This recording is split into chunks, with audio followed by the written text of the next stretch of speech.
حضرت انس رضی اللہ عنہ بیان کرتے ہیں، رسول اللہ صلی اللہ علیہ وسلم نے فرمایا، قیامت کے دن میں جنت کے دروازے پر آؤں گا اور اس کے کھولنے کا مطالبہ کروں گا تو محافظ پوچھے گا، آپ کون ہیں؟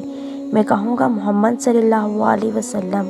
وہ عرض کرے گا، آپ ہی کے متعلق مجھے حکم دیا گیا تھا کہ آپ سے پہلے کسی کے لیے اسے نہ کھولوں۔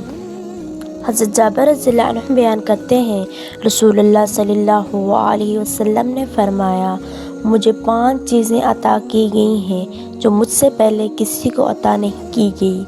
1 مہینے کی مسافت سے رب کے ذریعے میری مدد کی گئی ہے۔